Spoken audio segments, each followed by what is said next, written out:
হাতের আমদানি আসছে, যে যার মতন আপনার মালামাল নিয়ে যাইতেছে। 25 তারিখ রাত তখন 3টা বাজছে, 3টা সাড়ে 3টার দিকে আমরা আমাদের এই মার্কেট কমিটি বা গার্ড যারা আছে তাদের মাধ্যমে না, বিভিন্ন আশেপাশে লোকজন চিৎকার চেঁচামেচিতে জানতে পারি যে আমাদের মার্কেটে আগুন লাগছে। আগুনটা আপনার এখানে যখন আসছি তখন একেবারে বেরিবাদের মাথায় আগুনটা লাগছে। তো কীভাবে কি লাগছে এটা আমরা তখন জানি না বা শুনতে পারি নাই। যে পরবর্তীতে ফায়ার সার্ভিসে কল দেওয়ার পরে প্রায় 20-25 মিনিট আধা ঘন্টা পরে ফায়ার সার্ভিস একটা গাড়ি নিয়ে আসে। কিন্তু এটা আমাদের ভাগ্য খারাপ নাকি তাদের কাজের গাফুলতি, তারা খালি গাড়ি নিয়ে আসছে, গাড়িতে কোনো আপনার পানি ছিল না।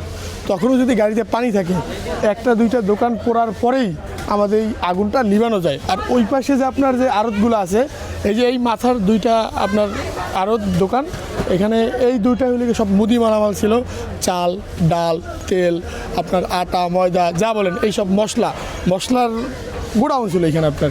তো ফায়ার সার্ভিস পরবর্তীতে যখন গাড়ি নিয়ে আসে, আস্তে আস্তে আগুন একেবারে এই মাথায় চলে আসছে আপনার। তার পরেও আপনার ফায়ার সার্ভিসে যে পানি, সেই পানি আসলে এই যে আগুনের যে তীব্রতা, এটার জন্য একেবারে বিন্দুমাত্র যথেষ্ট ছিল না। পরবর্তীতে আশেপাশে যে বাড়িঘর ছিল, এখান থেকে লাইনের মাধ্যমে পানি নিয়ে ফায়ার সার্ভিস আগুন নিভাইছে ঠিকই, কিন্তু মূলত এই মাথায় আস্তে আস্তে আগুনটা আপনার এমনিতেই তার গতিবেগ হারিয়ে ফেলাইছে। অর্থাৎ যদি ফায়ার সার্ভিস শুরুতে আপনার যদি নিয়ে আসে, আর আমাদের এই পাশে যে দোকান 2টা, এখানে প্রায় 2টা দোকান মিলে প্রায় 8 থেকে 10 কোটি টাকা মালামাল ছিল।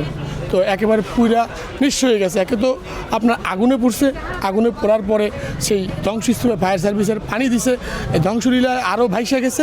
পরবর্তী দিন এই মাল আমাদের গোডাউন খালি করার চেষ্টা করতেছে লেবার দিয়ে, ওই সময় নামছে আবার ঝড় বৃষ্টি আপনার, অর্থাৎ আগে আগুনে পড়ছে আবার পানিতে ভাসায় নিয়ে গেছে, কিছু হলো না। এর মাঝে যেদিন আগুন লাগছে ওই দিনকে আপনার যে চাঁদাবাজ করতে আসছে, কেউ হিরোঞ্চিরা আসছে, হাতের আমদানি আসছে, যে যার মতন আপনার মালামাল নিয়ে যাইতেছে বাইরে। তেলের ব্যারেল রাখা ছিল, এক একটা তেলের ব্যারেলের দাম 50,000 টাকার উপরে, তারা হাতে রামদা চাপাটি নিয়ে আইসা নিয়ে যাইতেছে। যে মালিক মহাজন আমাদের, তারা বলতেছে আপনি কে, অর্থাৎ যে মহাজনরাই ধমক দিয়ে ছুরি চাপাটি দেখে মালামাল নিয়ে যেতেছে। এভাবে আপনার একে তো আপনার যা পড়ার পড়ছে, ওই ধ্বংসস্তূপ যা ছিল ওখান থেকে কিছু বের করা যায় কিনা সেগুলো আপনার লুটপাট হয়ে গেছে, কিছুই রইল না। এবার পুরো নিশ্চয় এখানে পুলিশ ছিল কিনা? হ্যাঁ, না, কোনো আপনার প্রশাসন কিছু ছিল না আপনার এখানে। ফায়ার সার্ভিসে শুধু গাড়ি নিয়ে আসছে, খালি গাড়ি। পরবর্তীতে তারা আমরা শুনছি মোহাম্মদপুর ইউনিট থেকে কিছু গাড়ি আনছে পানি নিয়ে, তারপরেও আপনার পানি মূলত আশেপাশে বাড়ি থেকেই দিচ্ছে। আর এদিকে উপর থেকে পানি ছিটেইছে, কিন্তু আগুনের যে তীব্রতা পরবর্তীতে এর সাথে এই সামান্য পানি আসলে কিছুই না। যারা লুটপাট করছে আপনারা তাদেরকে চিনতে পেরেছেন কি? বা আমরা ওই মুহূর্তে আমরা নিজেদের জীবন বাঁচানো নিয়েই ব্যস্ত ছিলাম, যে এইখানে আমাদের আসার মতন যে সাহস ধৈর্য এটা আমাদের ছিল না, যে তারা তাদের মতন করে আগুনে পুড়তেছে।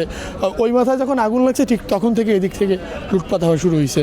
যে আমাদের ওই পাশে আমার ভাইয়ের আরেক ভাইয়ের আড়ত আছে, তখন আমরা ওই পাশে যে মালামাল রাখবো আমরা তো বুঝতে পারি না যে এক পাশ পুড়ে যাবে, ওই পাশে আপনার থেকে যাবে, এটা তো তখন বোঝা যায় না। যে পরবর্তীতে এই মাথায় আসার পরে ফায়ার সার্ভিস কিছুটা এলো, আগুনটা নিয়ন্ত্রণে আনতে পারছে। এর মধ্যে আমাদের যা পুড়ছে যা ছিল তা লুটপাট হয়ে গেছে, কিছুই অবশিষ্ট নাই। আপনার টাকা পয়সা যা ছিল এগুলো বের করে আমাদের এই যে ক্যাশ বাক্স, আপনার এই ক্যাশ বাক্স আপনার নিয়ে গেছে, ক্যাশ বাক্সে যা টাকা ছিল সব লুট করে নিয়ে গেছে, নাই কিছু নেই। এবং ওই পাশে যে দোকান, ওই দোকান থেকেও ক্যাশ বাক্স নিয়ে গেছে। তাহলে একদিকে আগুনে পুড়ছে, অপর দিক থেকে লুটপাট।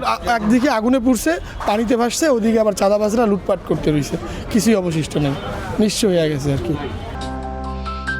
অগ্রযাত্রা প্রতিদিন, নির্ভীক প্রত্যয়ে উজ্জীবিত।